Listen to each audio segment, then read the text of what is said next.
Thomas Samuel Kuhn.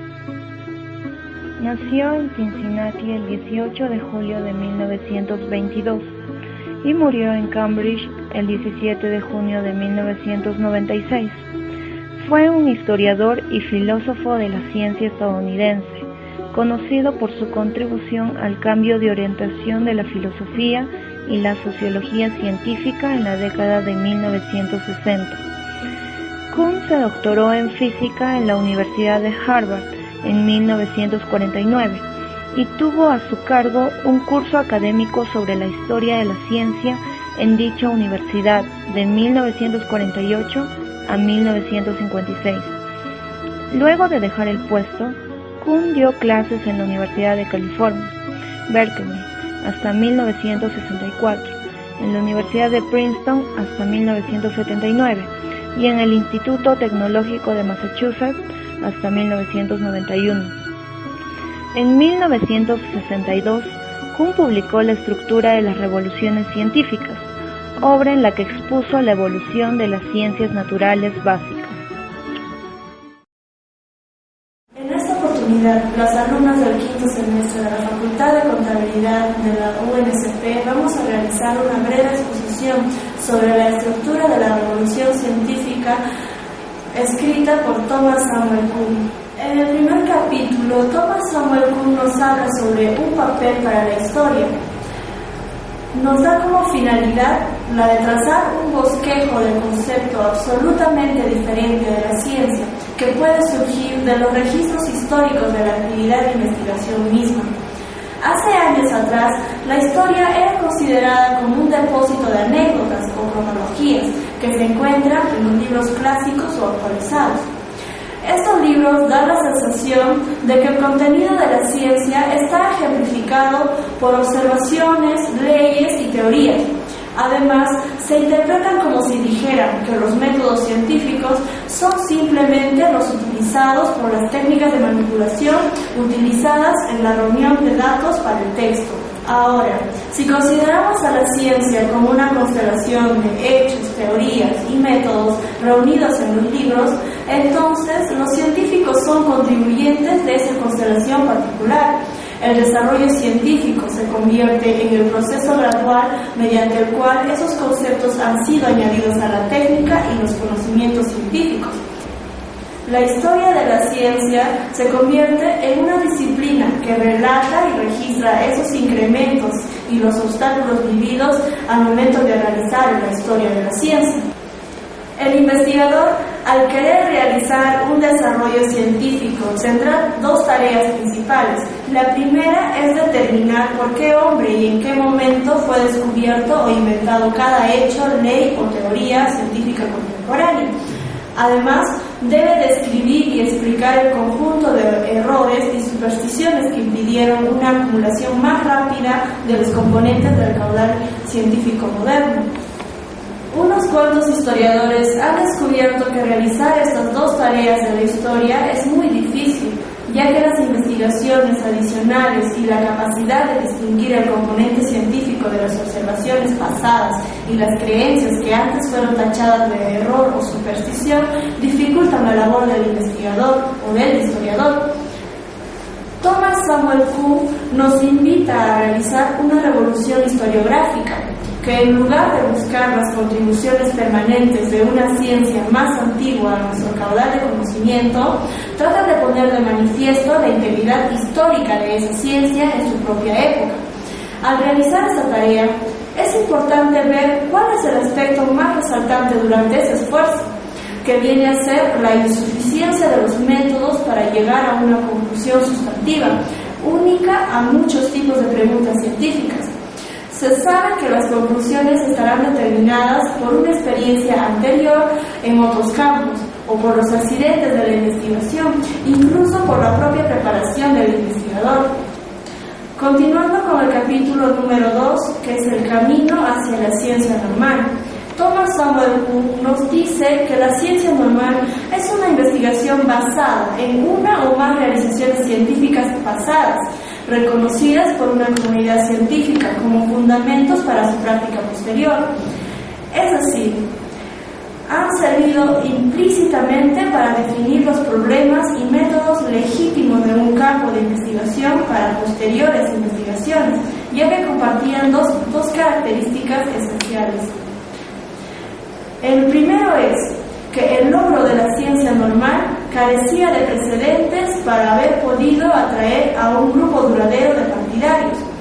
El segundo es que eran bastante incompletas para dejar muchos problemas y resolver un limitado grupo de científicos.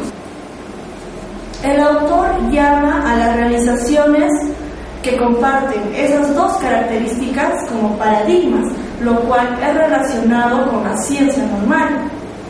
Los investigadores cuya investigación se basa en paradigmas compartidos están sujetos a las mismas reglas y normas que para las prácticas científicas. Este compromiso y el consentimiento aparente que provoca son requisitos previos para la génesis y la continuación de una tradición particular llamada ciencia normal. Además, Thomas Samuel Kuhn nos dice que puede haber investigación científica sin paradigmas. También manifiesta que la adquisición de un paradigma y del tipo más reservado de investigación que dicho paradigma permite es un signo de madurez en el desarrollo de cualquier campo científico dado. Además menciona que las transformaciones de los paradigmas de cualquier investigación son revoluciones científicas y la transición sucesiva de un paradigma a otro por medio de una revolución científica es un patrón usual de desarrollo de una ciencia madura. Pero aclara que sin paradigma o un candidato a paradigma, todos los hechos tienen probabilidades de parecer igualmente importantes. Además, la primera reunión de hechos y datos de una investigación queda limitada al caudal de datos que se dispone. Aunque esta reunión de datos ha sido esencial para originar otras ciencias, pocas veces hablan con suficiente claridad como para permitir el surgimiento de un paradigma. Las que no logran hacer surgir un paradigma desaparecen. Para ser aceptada como paradigma, una teoría debe parecer mejor que sus competidoras, sin explicar todos los hechos que se pueden confrontar con ellas. Además, claramente se observa que el surgimiento de un paradigma afecta a la estructura del grupo que practica ese campo, ya que cuando la nueva paradigma surge, atrae a un gran grupo de seguidores, haciendo que las escuelas más antiguas desaparezcan. Esta desaparición se debe a la conversión de sus miembros al nuevo paradigma. El nuevo paradigma implica una definición nueva y más rígida del campo.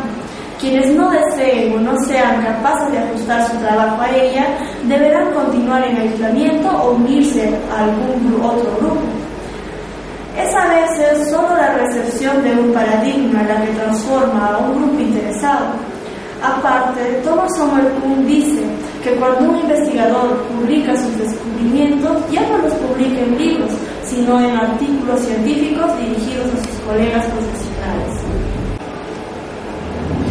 Ahora, en el capítulo número 3, Naturaleza de la ciencia normal, vemos que el paradigma es muy limitado al alcance y precisión en su primera aparición.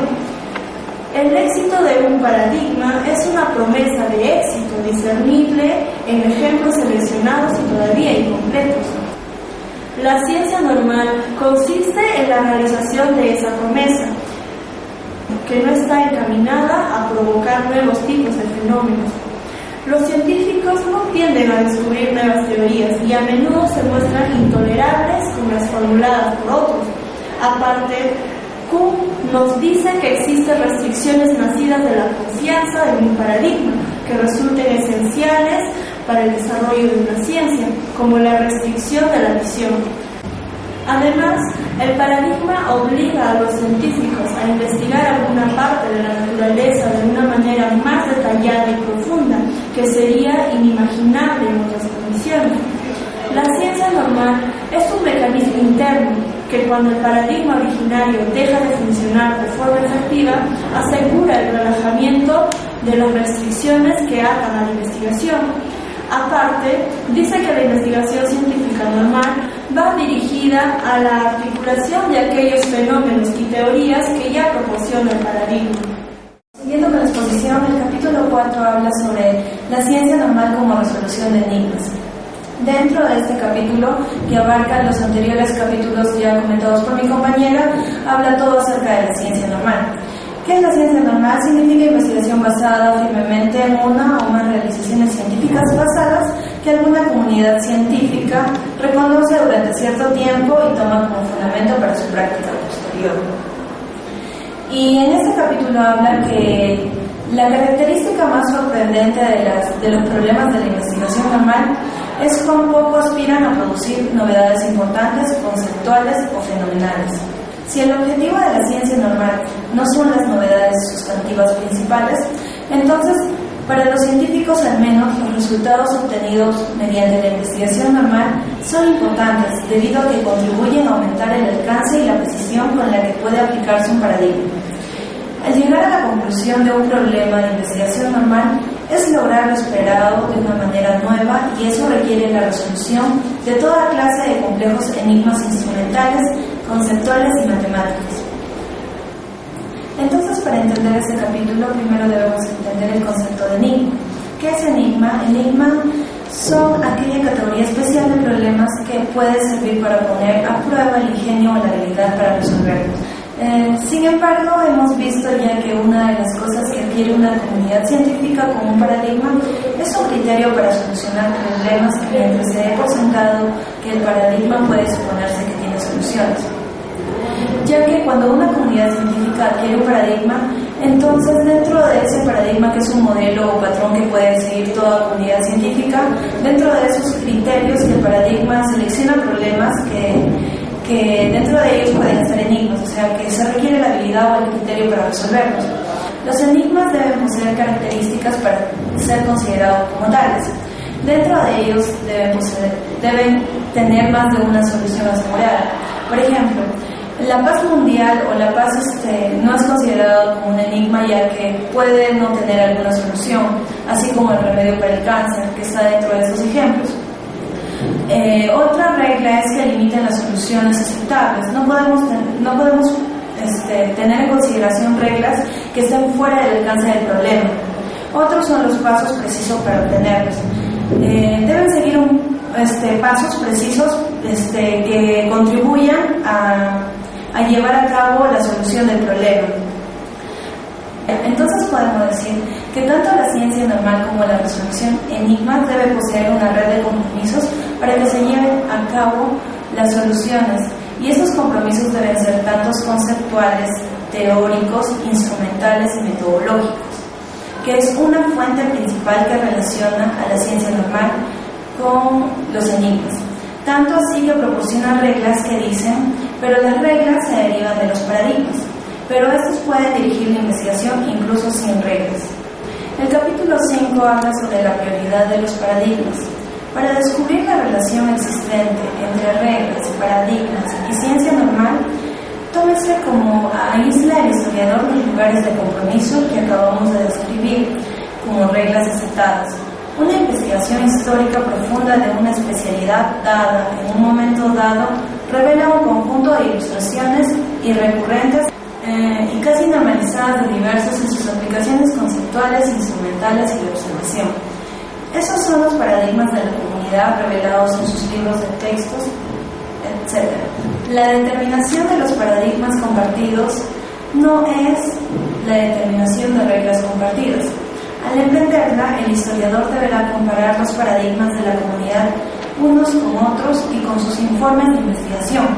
Al hacerlo así, su objetivo es descubrir qué elementos aislables, explícitos o implícitos, pueden haber abstraído los miembros de esa comunidad de sus paradigmas más globales y empleado como reglas en sus investigaciones. La búsqueda de reglas se convierte en una fuente de frustración continua y profunda. Las comunidades científicas pueden estar de acuerdo en cuanto a su identificación de un paradigma, sin ponerse de acuerdo o incluso sin tratar siquiera de producir una interpretación plena o racionalización de él. La falta de una interpretación ordinaria o de reducción aceptada a reglas no impedirá que un paradigma dirija la investigación. Los paradigmas podrían determinar la ciencia normal sin intervención de reglas. La primera razón es la gran dificultad para descubrir las reglas que han guiado a las tradiciones particulares de la ciencia normal. La segunda razón, los científicos nunca aprenden conceptos, leyes y teorías. En cambio, esas herramientas intelectuales las encuentran desde un principio en una unidad histórica que la presenta con sus aplicaciones y a través de ella. La tercera razón, la ciencia normal puede seguir adelante sin reglas, solo en tanto la comunidad científica pertinente acepte sin discusión las soluciones de los problemas particulares. Y la última y cuarta razón es para conceder a los paradigmas un estatus anterior al de las reglas y de los supuestos compartidos. Quiere decir que los paradigmas son más importantes que las reglas, y eso viene después de que nosotros ubiquemos algún paradigma en una comunidad científica. El capítulo 6 habla acerca de la anomalía y la emergencia de los descubrimientos científicos. En los capítulos anteriores hablamos acerca de la ciencia normal, que no tiende a descubrir novedades fácticas o teóricas. Por el contrario, la investigación científica descubre fenómenos nuevos e inesperados. Pero no quiere decir que dejemos de lado la ciencia normal, ya que contribuye para las aplicaciones de los paradigmas. Podemos decir entonces que la investigación bajo un paradigma debe ser particularmente efectiva como método para producir cambios de dicho paradigma. Sin embargo, muy pronto veremos que esta distinción entre descubrimientos e inventos forman parte de conceptos distintos. Por un lado está el descubrimiento, que comienza con la percepción de la anomalía, o sea, con el reconocimiento de que en cierto modo la naturaleza ha violado las expectativas inducidas por el paradigma. Continuamos con el capítulo 7, las crisis y la emergencia de las teorías científicas. Bueno, aquí nos dice que los descubrimientos fueron causas de cambio de paradigmas o contribuyeron a él. Estas causas de cambio fueron destructivos como también constructivos. Después de que el descubrimiento había sido asimilado, los científicos se encontraron en condiciones de explicar una gama más amplia de fenómenos naturales o de explicar con mayor precisión algunos de los previamente conocidos, pero este avance se logró solo descartando ciertas creencias y procedimientos previamente aceptados y simultáneamente reemplazando esos componentes del paradigma previo por otros. Debido a que exige la destrucción de paradigmas en gran escala y cambios importantes en los problemas y las técnicas de la ciencia normal, pues el surgimiento de las nuevas teorías es precedido generalmente por un periodo de inseguridad profesional profunda.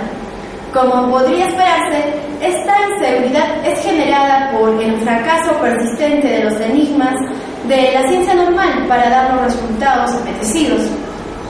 El fracaso de las reglas existentes es el que sirve de preludio a la búsqueda de otras nuevas.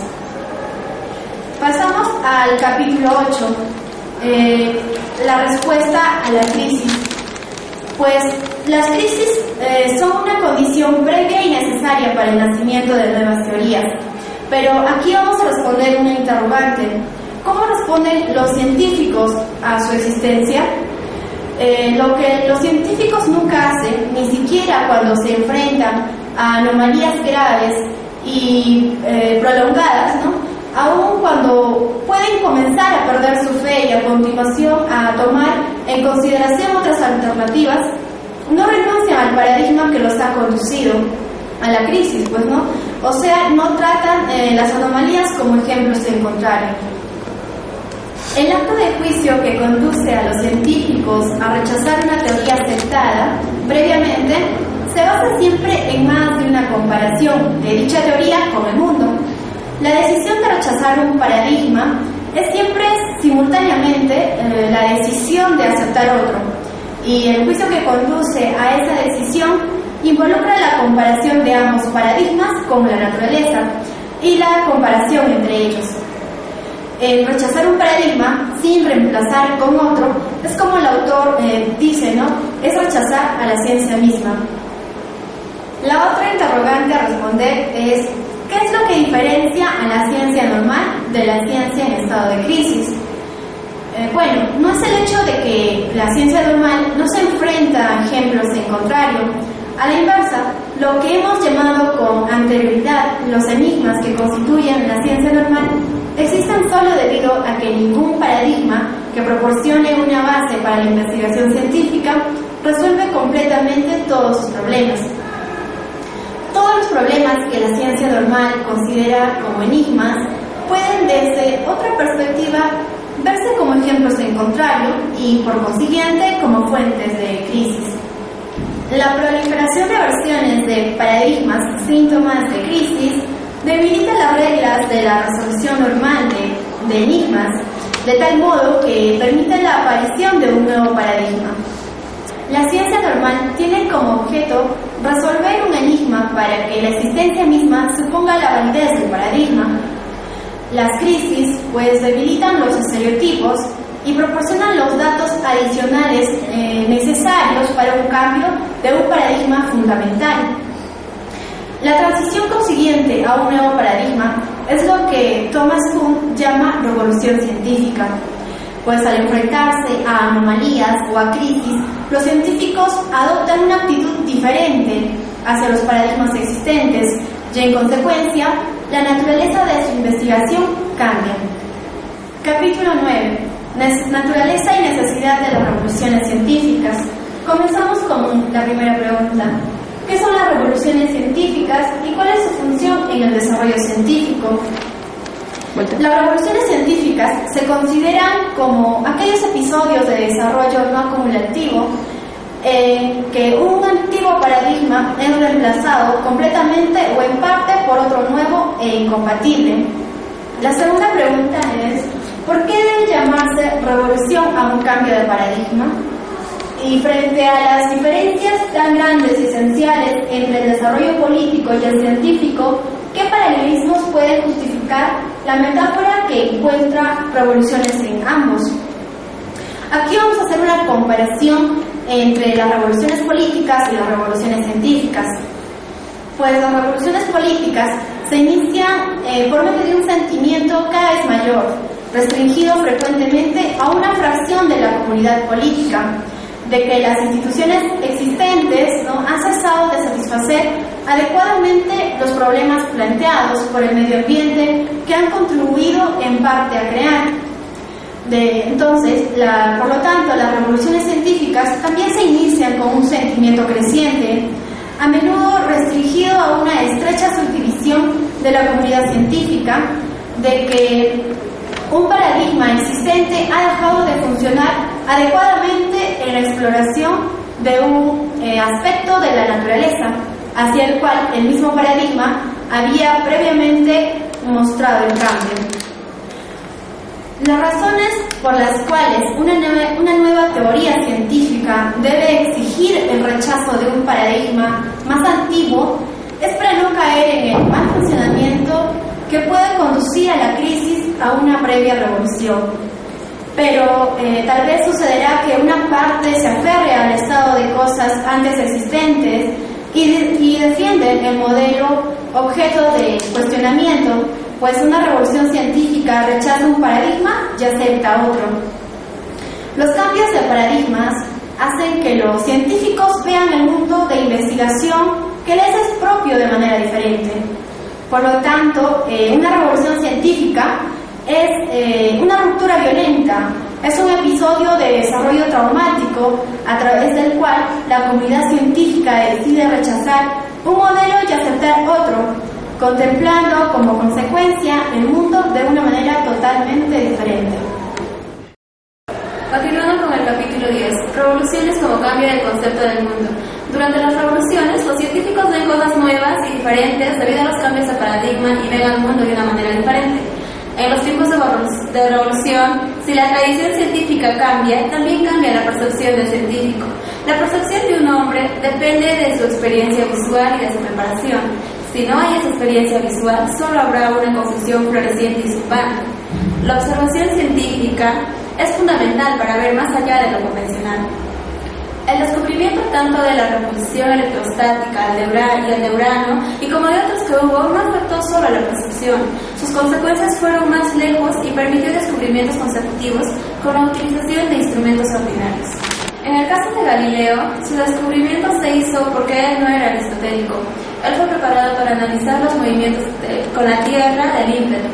Las investigaciones de la filosofía, la psicología, lingüística sugieren que el paradigma tradicional está desviado. El aceptar nuevos paradigmas son como llevar lentes inversores. Estos nuevos paradigmas han sido modificados ya sea por Galileo, Aristóteles y Franklin, que en su momento no fueron fáciles de modificarse. En la teoría de Dalton y muchas otras nos demuestran que un cambio de paradigma no solo afecta la interpretación de los científicos, también cambia su manera de pensar. El aceptar nuevos paradigmas son como llevar lentes inversores. Estos nuevos paradigmas han sido modificados por Galileo, Aristóteles, Franklin, que en su momento no han sido fáciles de hacer que los demás científicos piensen como ellos. En la teoría de Dalton y muchas otras nos demuestran que un cambio de paradigma no solo afecta la interpretación de los científicos, también cambia su manera de pensar. Continuando con el capítulo 11, la invisibilidad de las revoluciones. En este capítulo encontramos 3 categorías de las revoluciones, los cuales son el texto científico, divulgaciones y las obras filosóficas. Estos 3 están dirigidos todos a un cuerpo articulado de problemas, datos y teorías.